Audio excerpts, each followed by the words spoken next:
Oke teman-teman, kali ini kita akan membahas soal TWK yang isinya akan menuntut teman-teman untuk paham mengenai materi Negara Kesatuan Republik Indonesia, dan juga tidak sampai di situ, soal ini juga akan meminta teman-teman untuk menalarkan materi NKRI yang sudah teman-teman pelajari.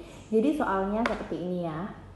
Bentuk negara yang dikenal di dunia ada dua, yaitu bentuk negara kesatuan dan serikat atau federasi. Indonesia sendiri merupakan negara kesatuan yang dijalankan berdasarkan otonomi daerah.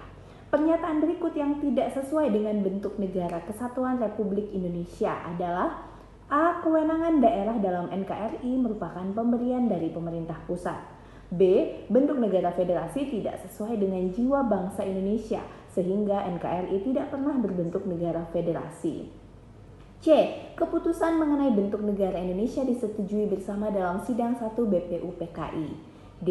Bentuk negara Indonesia dinyatakan dalam konstitusi dan merupakan bagian dari konstitusi yang tidak boleh diamandemen. Nah, kemudian opsi terakhir E. Sejarah kelam penjajahan di Indonesia merupakan salah satu faktor yang menyebabkan para pendiri bangsa Indonesia memilih bentuk negara kesatuan. Oke teman-teman, untuk menjawab soal ini kita akan lihat opsinya satu persatu ya. Nah, yang pertama, A. Kewenangan daerah dalam NKRI merupakan pemberian dari pemerintah pusat. Nah teman-teman, bentuk negara Indonesia kita tahu adalah kesatuan. Nah, negara kesatuan itu cirinya adalah bahwa daerah-daerah di dalam negara tersebut, baik berupa provinsi ya, kalau di Indonesia provinsi, kota, dan kabupaten, itu mendapatkan kewenangan yang merupakan pemberian dari pusat. Jadi semua pusat negara atau pusat pemerintahan tetap di pusat, dan daerah diberikan kewenangan sesuai dengan yang pusat berikan. Nah, berarti jawaban A ini benar ya teman-teman. Ini adalah salah satu ciri bentuk negara kesatuan Republik Indonesia. Nah, kemudian kita ke opsi B, yaitu bentuk negara federasi tidak sesuai dengan jiwa bangsa Indonesia, sehingga NKRI tidak pernah berbentuk negara federasi. Nah, teman-teman, untuk opsi ini kita lihat bahwa di sini dikatakan bentuk negara federasi tidak sesuai dengan jiwa bangsa Indonesia. Ya betul ya teman-teman, kenapa? Karena dari dulu pendiri bangsa kita merasa bahwa Indonesia harus berbentuk kesatuan. Kenapa? Karena negara kita terdiri atas berbagai macam suku bangsa, kemudian agama, juga berbagai macam keberagaman lainnya, sehingga dipilihnya bentuk negara kesatuan untuk menghindari perpecahan. Jadi betul sekali kalau dikatakan bahwa bentuk negara federasi tidak sesuai dengan jiwa bangsa Indonesia.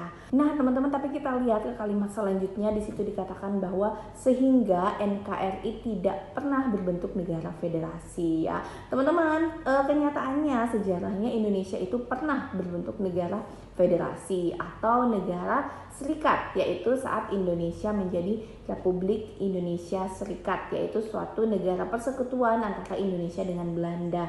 Hal itu tidak berjalan lama, hanya dari tahun 1949 sampai dengan 1950, yang merupakan akibat dari konferensi meja bundar yang meminta Indonesia harus bekerja sama dengan Belanda dalam membentuk negaranya, sehingga dibentuklah Republik Indonesia Serikat. Jadi pertanyaan B ini tidak tepat ya, sehingga kayaknya soal ini sudah terjawab ya. Pernyataan yang tidak sesuai dengan bentuk negara kesatuan Republik Indonesia adalah opsi B. Kenapa? Karena dikatakan NKRI tidak pernah berbentuk negara federasi, tetapi nyatanya ada sejarah di mana Indonesia menjadi negara serikat, yaitu saat kita menjadi Republik Indonesia Serikat.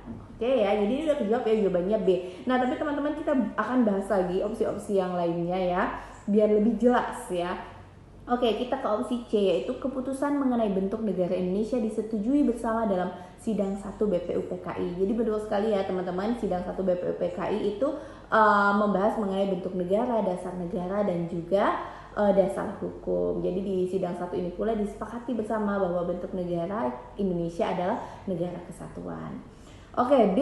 Bentuk negara Indonesia dinyatakan dalam konstitusi dan merupakan bagian dari konstitusi yang tidak boleh diamandemen. Oke, jadi bentuk negara Indonesia adalah negara kesatuan ada di dalam UUD 45 di pasal pertama ayat pertama ya, dan ini adalah satu-satunya pasal di dalam konstitusi atau di dalam Undang-Undang Dasar 45 yang tidak boleh diamandemen. Jadi seluruh pasal lainnya boleh diamandemen selain pasal mengenai bentuk negara. Jadi bentuk negara kita akan seterusnya tetap menjadi negara kesatuan. Oke, kemudian kita ke opsi E, yaitu sejarah kelam penjajahan di Indonesia merupakan salah satu faktor yang menyebabkan para pendiri bangsa Indonesia memilih bentuk negara kesatuan. Oke teman-teman, ada yang tahu sejarah kelam apa yang membuat para pendiri bangsa kita memilih bentuk negara kesatuan? Selain dari faktor karena kita negara yang beragam sehingga dipilih bentuk negara kesatuan, ada juga faktor sejarah kelam penjajahan Indonesia. Nah, teman-teman yang tahu apa sejarah kelam yang membuat kita atau pendiri bangsa kita memilih bentuk negara kesatuan, silahkan komen di kolom komentar. Oke, terima kasih.